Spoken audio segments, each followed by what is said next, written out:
Telling my mom was the hardest part. It wasn't really that hard of a decision for me because I graduated when I was 16, so I decided to take a year off and just work on music since I was a year ahead of my grade. I don't know, you see a whole bunch of people in the studio like lip singing to their songs, and I think that's great, and I encourage anybody to do it whichever way they want to do it.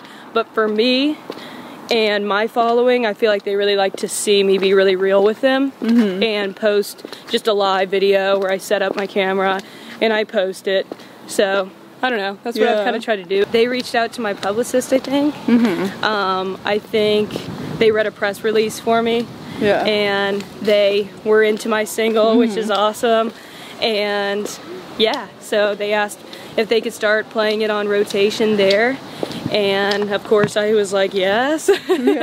And yeah, after that we wanted to schedule a trip to come out here and talk to them and do some other press stuff, and so that's so cool. Here I am.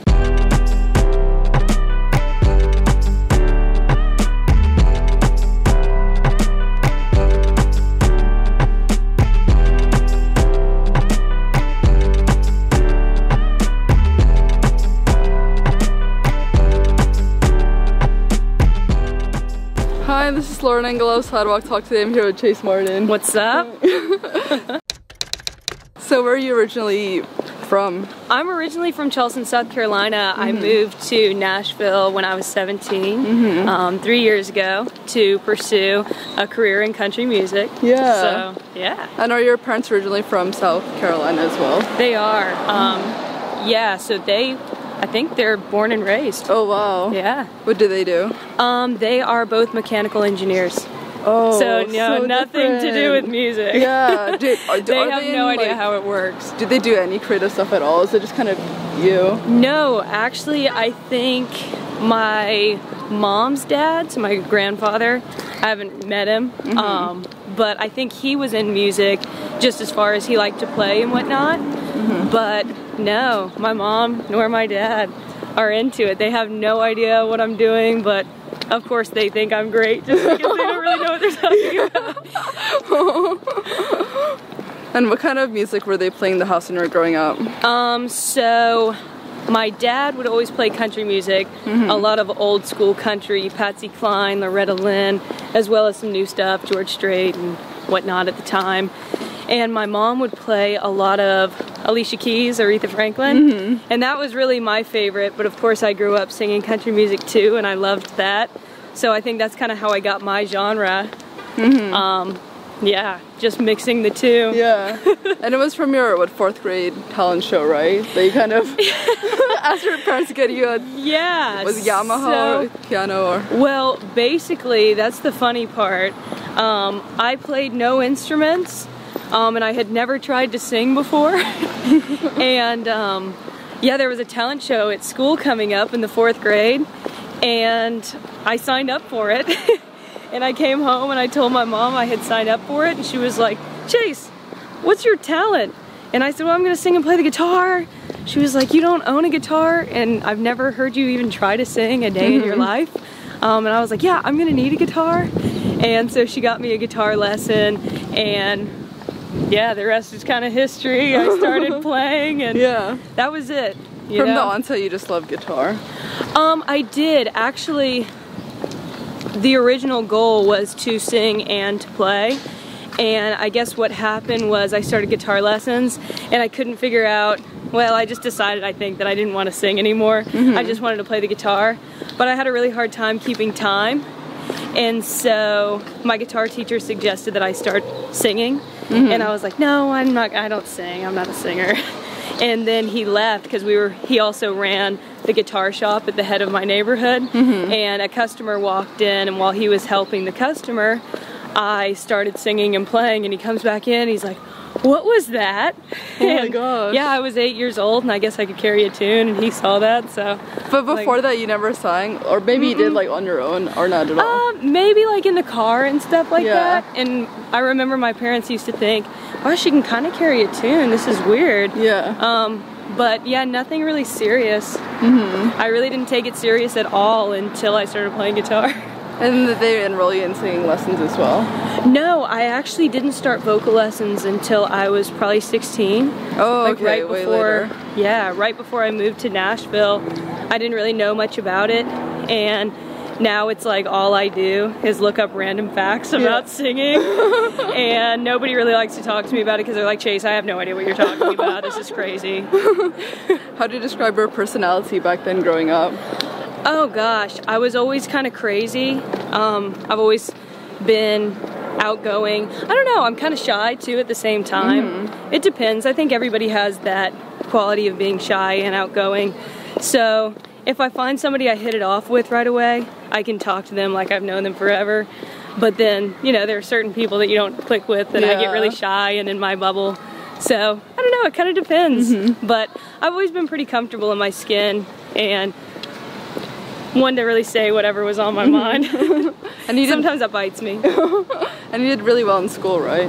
I did. You know, I was kind of a nerd in school. You know, school was my whole life growing up because I wanted to be a neurologist initially. Where did that interest come from? I'm not really that sure. I think I just kind of picked it up from school. I always really liked science and biology and studies of the human body. And so, I don't know. Then the brain kind of became a thing that I was really interested in somewhere down the line.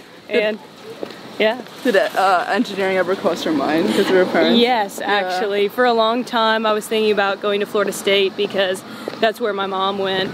But no, it didn't really work out that way. And did you so I guess you liked going to school, right?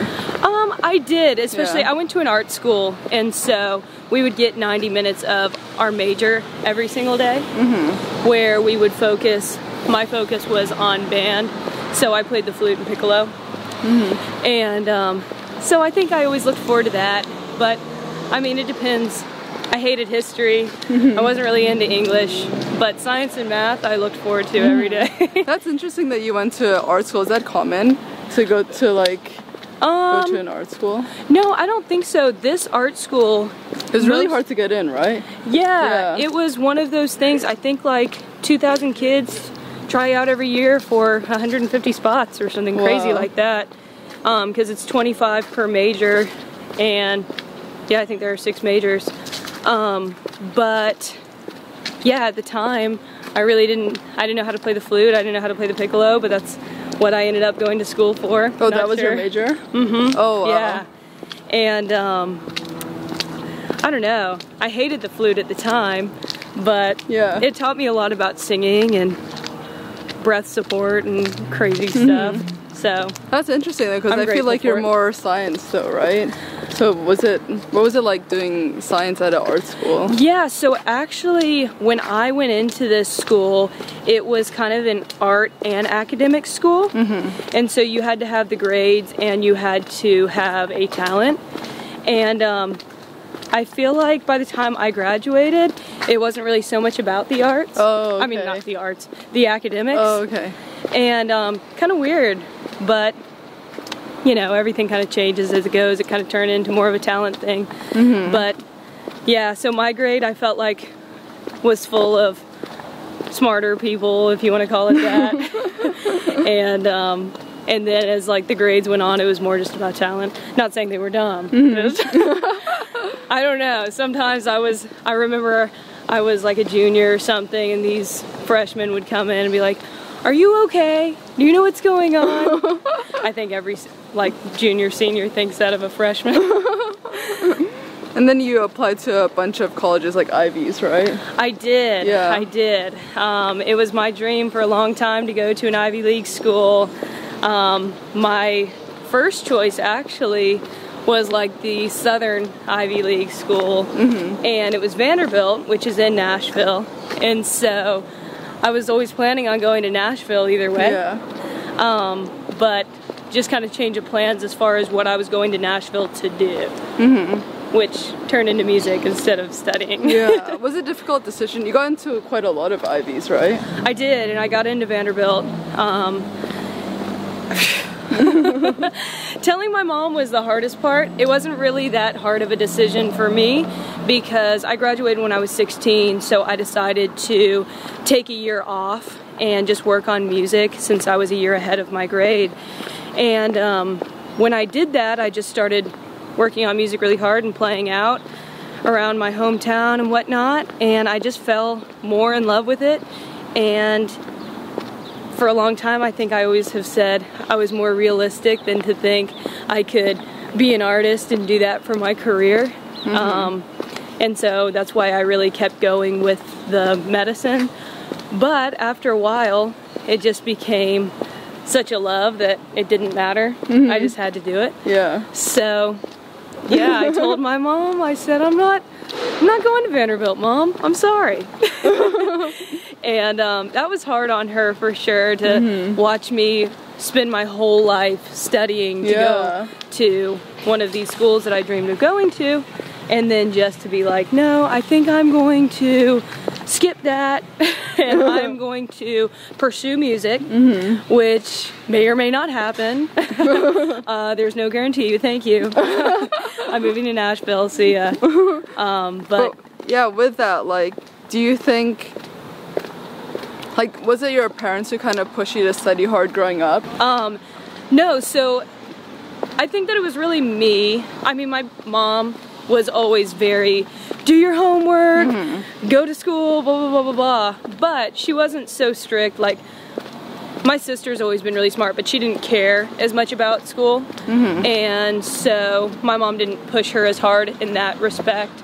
I kind of think she pushed me really hard in school because she knew that I loved it. And when we tell her we want to do something, she's going to kind of make it happen for us. Yeah. So she's always been that person.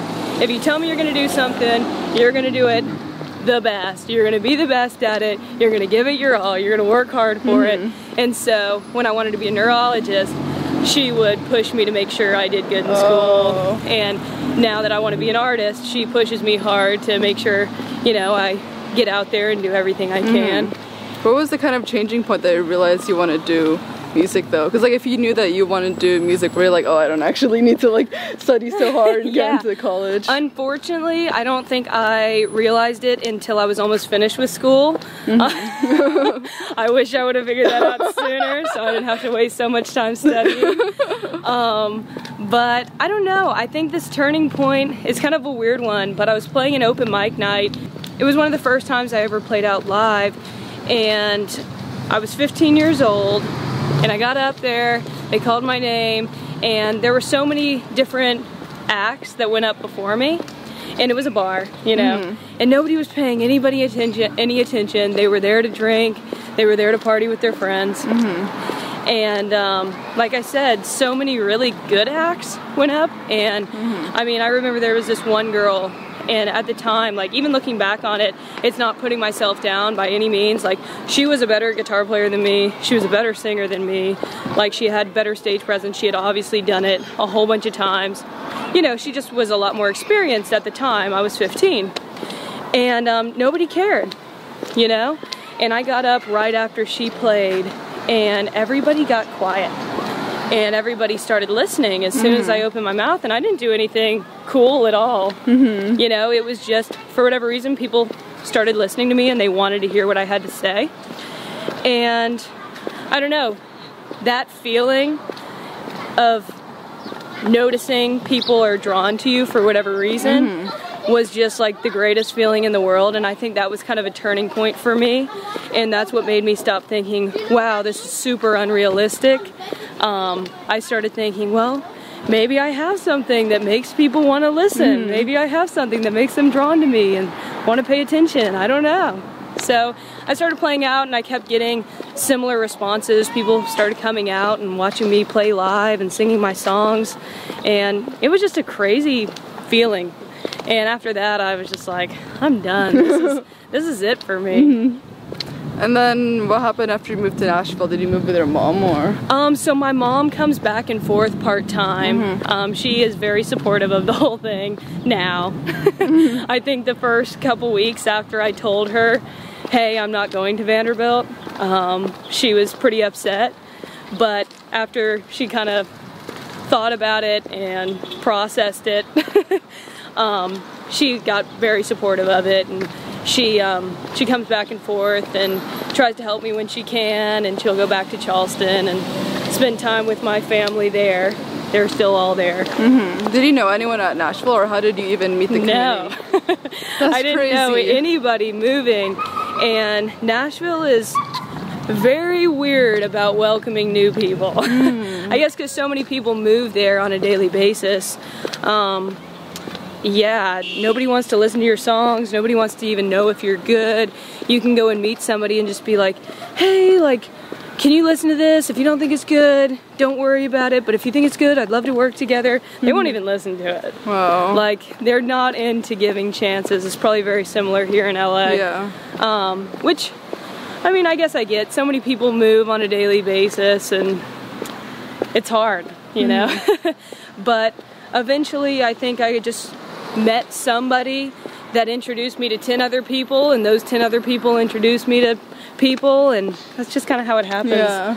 The networking thing all of a sudden blows up, and I think I kind of got lucky and met one right person, and then from there it just all started getting super busy and working out. It's the best as I can hope for right now.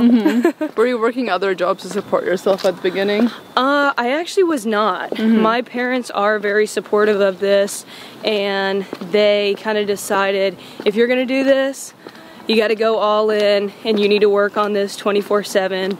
And because it's really hard to write songs and go out and play at night and do all the stuff you have to do to be an artist and have another job. I'm so thankful that my parents support me enough and believe in me enough to let me do this and kind of focus solely on it. It's hard. Yeah. How did you meet your team? So I think, like I said, it kind of comes from just meeting one person and then that person introducing you to a whole bunch of other people.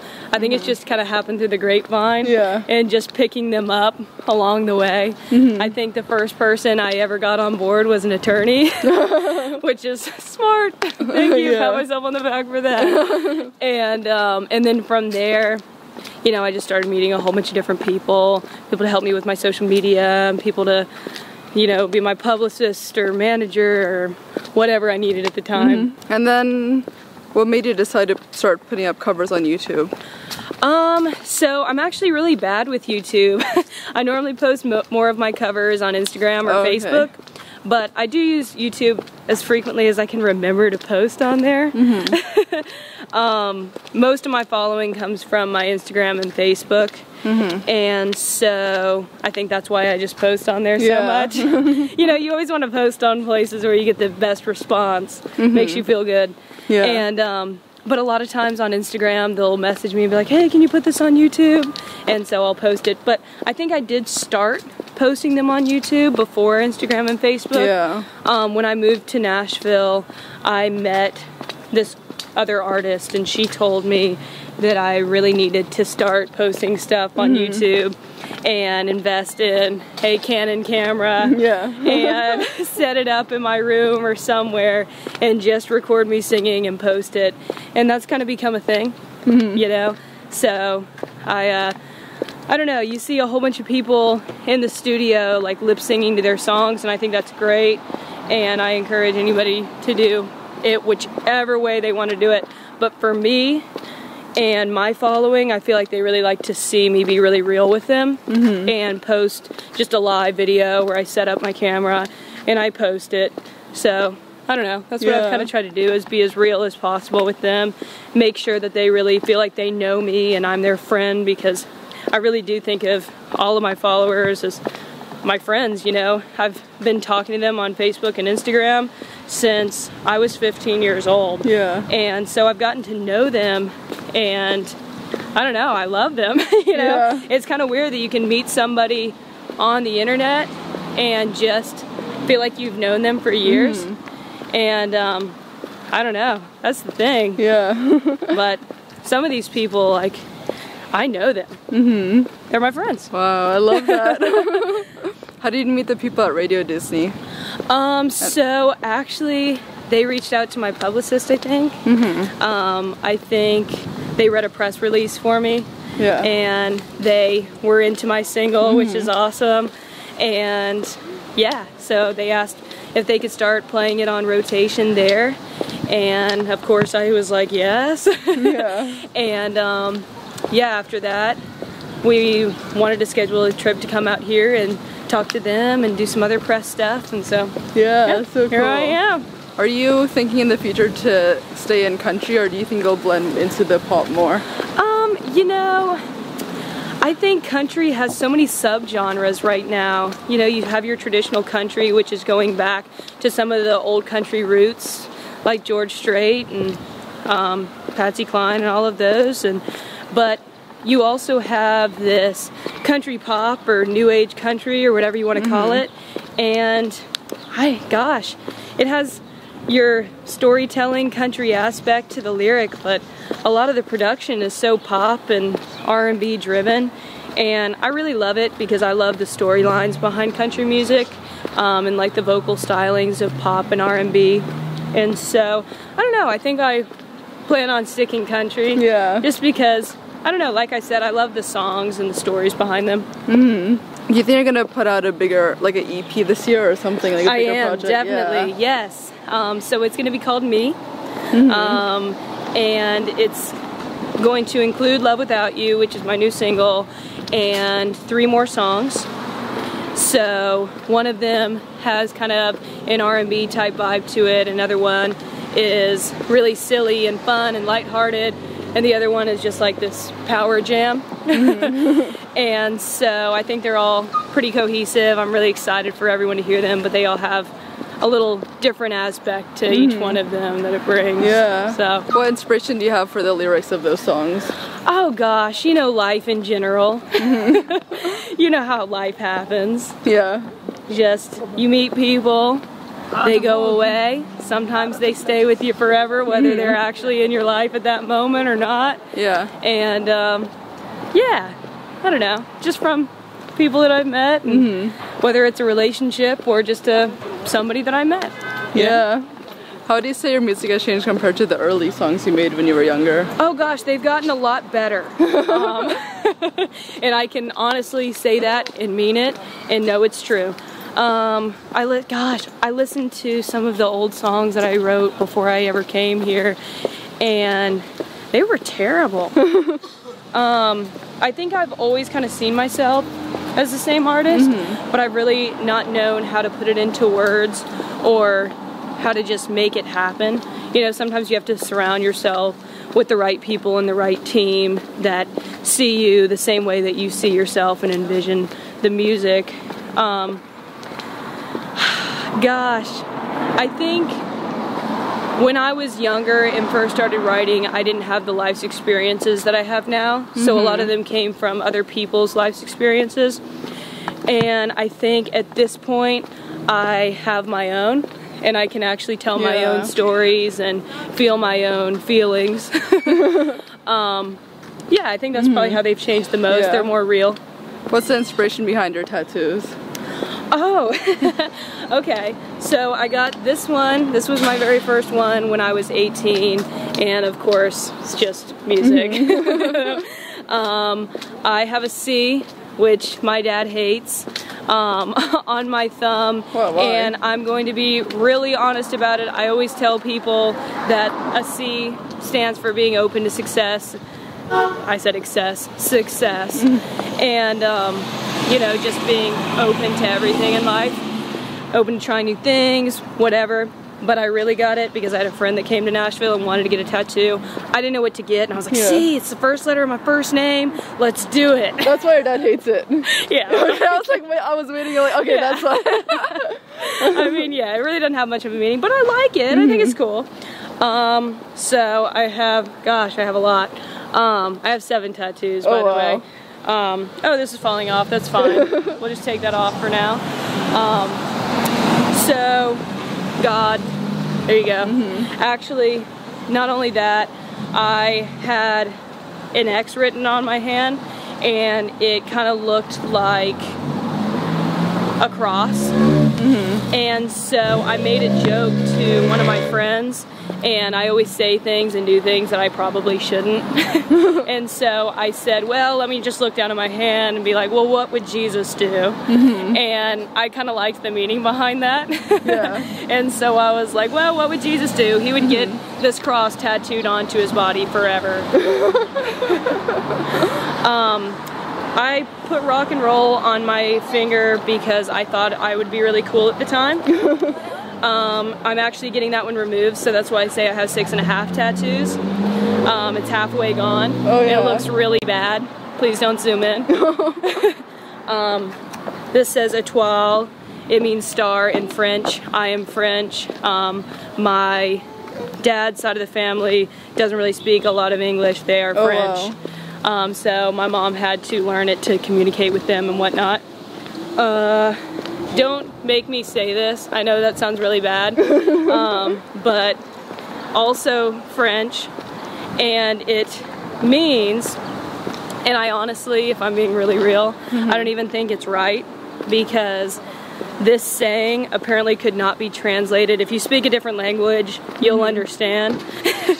You know how sometimes languages can't be translated perfectly? Yeah. And so you have to kind of go around to a different saying or something.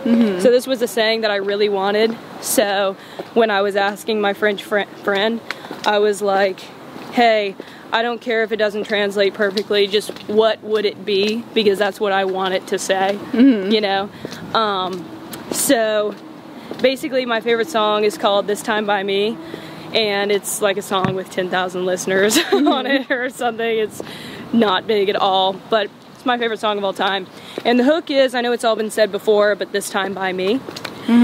And it's obviously a love song, but for me in the music industry, I feel like everything's been said at some point, and you know, everything's been sung about.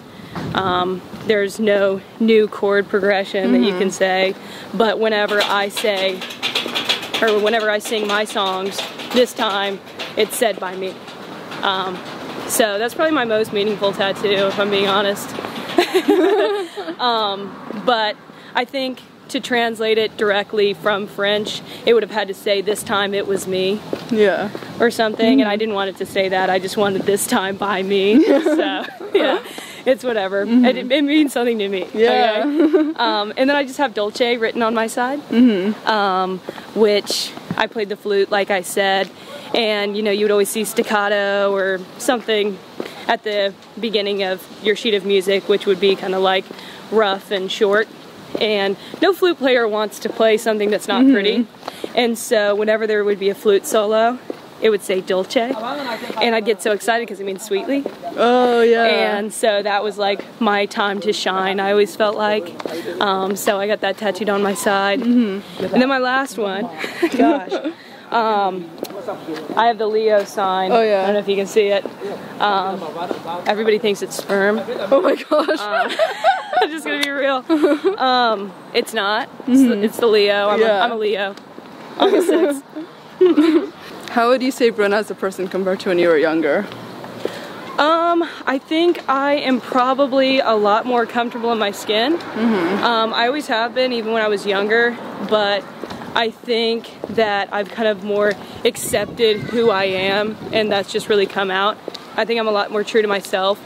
When I was younger, I think I always wanted to please everybody else, and I would always make that effort, and even if it kind of sacrificed being who I am as a person. But now at this point in my life, I feel like I'm always just really real, even when I probably shouldn't be.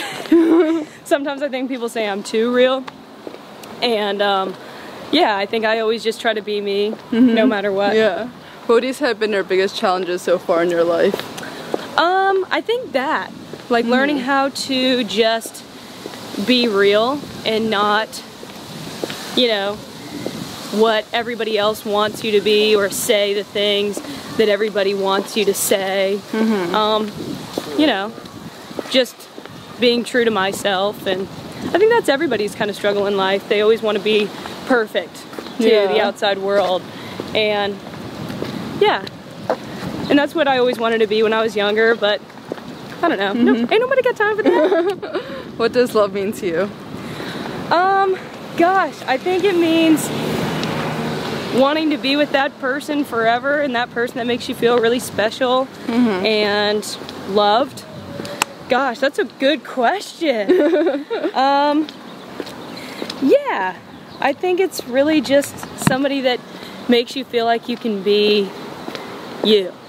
Yeah, I love that. I think that's just it. Last question, what do you want to be remembered for? Oh, gosh. I want to be remembered for just, gosh, I keep bringing this up, I feel bad about it.